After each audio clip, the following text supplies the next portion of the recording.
Olá pessoal, espero que esteja tudo bem com vocês. Sou Cristiana, mediadora do Polo de Mesquita, e nesse vídeo a gente vai falar sobre o Enem. Esse, na verdade, é o primeiro vídeo de uma sequência que será voltada especificamente para a prova de redação do Enem. Nós vamos começar com as características gerais dessa prova e com a primeira competência de avaliação. Já te adianto que vai ser disponibilizado um material em PDF com o conteúdo do vídeo para você depois poder consultar com mais tranquilidade, ok? Bom, traçando o perfil geral da prova do Enem, a primeira característica que nós vemos é o tipo textual exigido, que é a dissertação argumentativa. Dentre as habilidades exigidas dos alunos nessa prova, que estão listadas na matriz de referência, está construir argumentação. Essa habilidade é verificada na prova de redação. Como toda dissertação argumentativa, você deve defender um ponto de vista, utilizando para isso argumentos consistentes.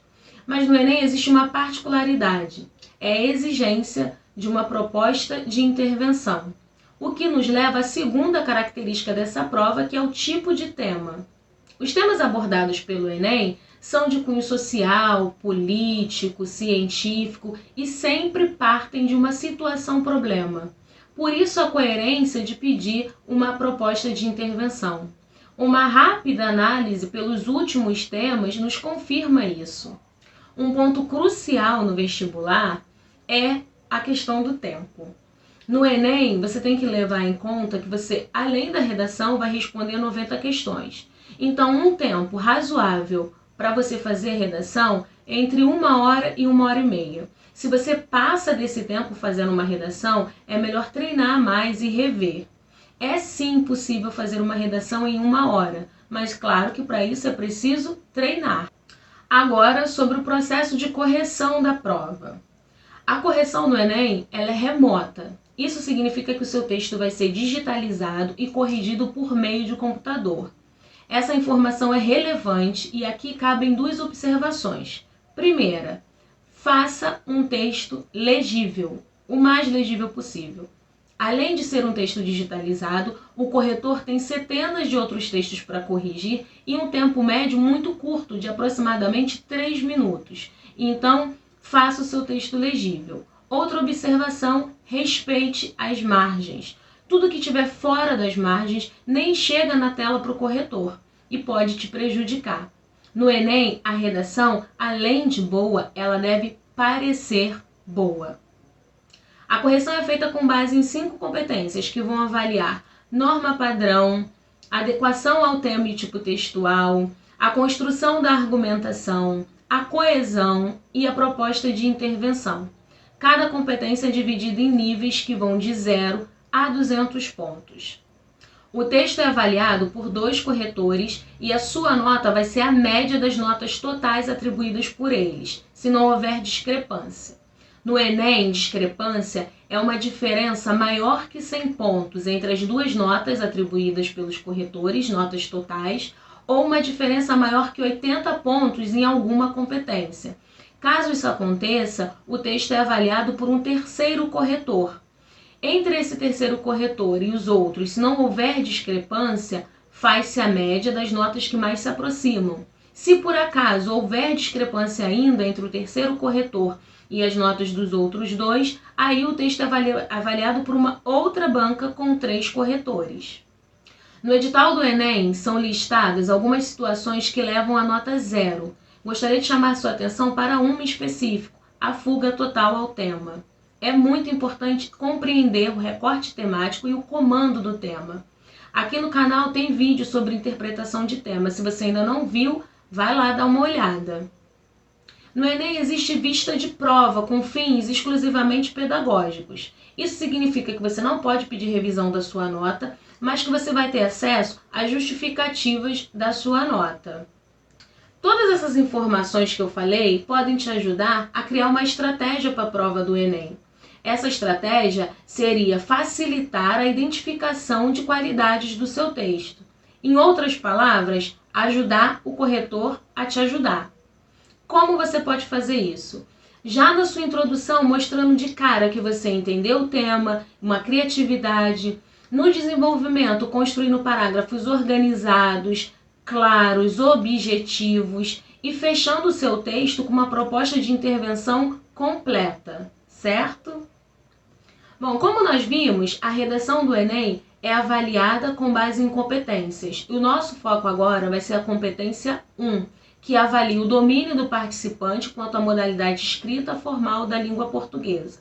Essa avaliação ela tem foco em 2 aspectos: a estrutura sintática do texto e a quantidade, a presença de desvios, de erros. E a partir de agora nós vamos conhecer um pouco melhor esses 2 aspectos. Bom, pessoal, nós vamos começar com o primeiro aspecto de avaliação da competência 1, que é a estrutura sintática. Estrutura sintática, galera, diz respeito à organização dos elementos das orações e dos períodos.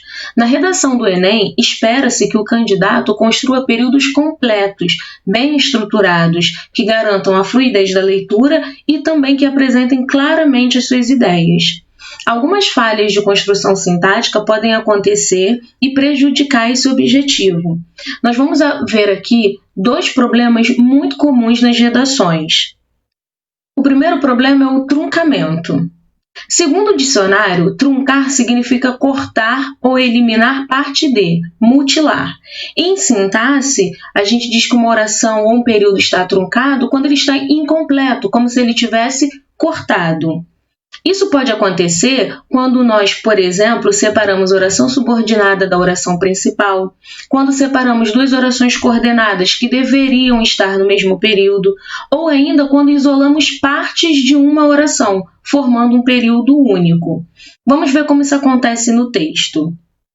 Primeiro vamos ver exemplos de truncamento de períodos que podem acontecer na redação. Aqui temos um exemplo de uma falha muito comum. Vemos que as orações subordinadas iniciadas por gerúndio, deixando a infância de lado para usar aplicativos e dificultando assim o aprendizado e adaptação, elas estão separadas de suas orações principais por um ponto. Percebam que essas orações sozinhas, elas não têm sentido, elas não fazem sentido. Esse período, a gente diz que é um período truncado. Nesse próximo exemplo, a gente vê um truncamento de período com orações iniciando por conectivo, por conjunção. Veja que a oração iniciada pela conjunção pois constitui um período único, quando ela deveria fazer parte do período anterior. O mesmo acontece com esse segundo exemplo, com a oração iniciada pela locução visto que também deveria fazer parte do período anterior. Percebam que essas orações sozinhas, formando um período único, também não fazem sentido. É como se elas estivessem mutiladas, truncadas. Bom, pessoal, o truncamento ele também pode acontecer quando nós isolamos partes de uma oração. Nos exemplos que nós vimos até agora, nós vimos orações que haviam sido separadas e deveriam compor um único período. Mas a gente pode também isolar parte de uma oração. Vamos ver como isso acontece na prática. Nesses 2 exemplos aqui, nós temos truncamento por isolamento indevido de partes da oração. No primeiro, o adjunto, nos séculos anteriores ao século XXI, foi isolado da oração da qual ele deveria fazer parte, assim como a parte exemplificativa no segundo exemplo, seja nas redes sociais, seja com jogos ou filme. Percebam que, como ocorre no truncamento, essas partes que compõem um único período, elas não fazem sentido, elas estão incompletas, ok? O segundo problema muito comum nas redações que atrapalha a estrutura sintática é a justaposição. Aqui ocorre o contrário do truncamento. Enquanto no truncamento separa-se o que deveria estar junto num único período, na justaposição é a falta dessa separação que prejudica. A justaposição acontece quando períodos ou orações deveriam estar em períodos únicos e não estão, constituem um mesmo período.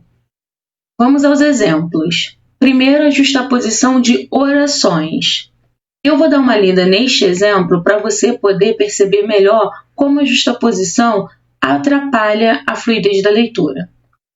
No Brasil e em outros países ainda existe discriminação com os portadores de deficiência, seja ela qual for, não respeitando seus direitos, pessoas que estacionam carros em lugares para cadeirantes pegando seus lugares de direito. Aqui fica claro que este período precisa de uma pontuação para poder separar as ideias, as orações e apresentar mais claramente o que se pretende. Então, aqui nós temos pelo menos 3 ideias: discriminação, a existência dela, o desrespeito aos direitos dos portadores de deficiência e um exemplo, né, desse desrespeito. Neste caso, as vírgulas poderiam ajudar. Elas separariam as orações e também apresentariam de forma mais clara essas 3 ideias. Agora vamos ver a justaposição de períodos. Eu não vou ler esse parágrafo inteiro, mas a gente olha e vê e percebe que um parágrafo foi constituído de apenas um período. Começa em atualmente e termina lá em dados. Neste parágrafo foram usadas 2 vírgulas, separando ali as ideias. Mas nesse caso, né, era preciso separar em períodos. Nós não temos apenas orações justapostas, nós temos períodos. Então, o correto seria o primeiro período ali, no caso aqui, seria um tópico frasal, e mais 2 períodos. Eu quero chamar sua atenção para parágrafos como esse que a gente acabou de ver, parágrafos que são constituídos de apenas um período. Por quê? Porque esse tipo de parágrafo, né, feito com um período só, ele está no domínio regular da norma padrão escrita. E se a sua redação ela é composta por muitos parágrafos desse tipo, você não passa de 120, a sua nota não passa de 120. Então, fique atento, beleza? Vamos agora ver o segundo aspecto de avaliação do Enem, que são os desvios. No Enem, pessoal, os desvios são elencados em 4 categorias: de convenções da escrita, gramaticais, de escolhas de registro e de escolha vocabular. Os desvios de convenções de escrita dizem respeito à forma como se escreve determinada palavra. Então, nesse caso, serão avaliadas regras de acentuação, de ortografia, de hífen, de uso de maiúsculas e minúsculas, separação silábica e translineação. Translineação acontece quando você não consegue escrever uma palavra inteira na linha e você separa usando um hífen no final dela. Bom, aqui é preciso estar atento às regras do novo acordo ortográfico, porque ele mudou algumas regras de acentuação e de uso do hífen. Elas já estão valendo e, se você não segui-las, pode ser penalizado. Quanto aos desvios gramaticais, serão avaliadas regras de regência, de concordância, de pontuação, de paralelismo sintático, emprego de pronomes e crase. Vamos ver os erros mais recorrentes dentre esses desvios, começando com concordância. No Enem, é muito comum estruturas em que o sujeito aparece após o verbo, como nós temos nesses exemplos. É retratado a contínua manipulação, é necessário a participação, faz-se necessário a promoção. Nesses casos aqui, é preciso ficar atento à concordância. Aqui houve um erro de concordância nominal. O correto seria retratada a contínua manipulação, necessária a participação e faz-se necessária a promoção. Além da concordância nominal, é preciso ficar atento também à concordância verbal. Com relação à pontuação, o sinal de pontuação que é mais utilizado e que gera mais problemas é a vírgula. Então, vamos ver os principais erros. O primeiro é a vírgula separando o sujeito do predicado, a vírgula separando o sujeito do seu verbo. Esse exemplo aqui, a gente vê que os desafios para a formação educacional dos surdos no Brasil é o sujeito, e ele está separado do seu verbo ali, do deverá, do predicado. A mesma coisa aconteceu nesse outro exemplo. Estratégias mais amplas e incisivas se fazem necessárias por parte do Estado. O sujeito, estratégias mais amplas e incisivas, foi separado do predicado que começa com se fazem necessárias. É preciso ficar atento aos sujeitos que são mais longos, porque a gente pode incorrer nesse erro. Outro erro comum é a vírgula separando o verbo do seu complemento. Esse tipo de estrutura, desse exemplo, é muito comum na apresentação da proposta de intervenção. Cabe também ao poder público investir em mais ONGs. Aqui, o verbo foi separado do seu complemento. Cabe ao poder público. O que cabe? Investir. Então, a partir de investir, nós temos o complemento do verbo caber. E houve ali uma separação por vírgula. Bom, os desvios de escolha de registro dizem respeito às marcas de informalidade e de oralidade. Lembrando que a redação ela é feita na modalidade escrita em registro formal da língua. Então, a gente precisa ficar atento para não usar gírias, expressões que são próprias, né, da informalidade, coloquiais, da oralidade, como a gente vê nesses exemplos. No primeiro foi usada a expressão não tem nada a ver, né? Isso é muito comum no dia a dia, é coloquial. No segundo, a gente tem a redução do verbo estar para a forma tá. E no terceiro, a gente tem a expressão um monte, né? Para dizer bastante, muito, mas é uma expressão coloquial. Então, é preciso ficar atento. Por último, nós temos os desvios de escolha vocabular, né? Esses desvios acontecem ou por desconhecimento do sentido da palavra que queremos usar, ou por desconhecimento de como ela se escreve, ou ainda porque há uma semelhança muito grande entre a palavra que seria adequada para aquele contexto e a palavra que de fato foi usada.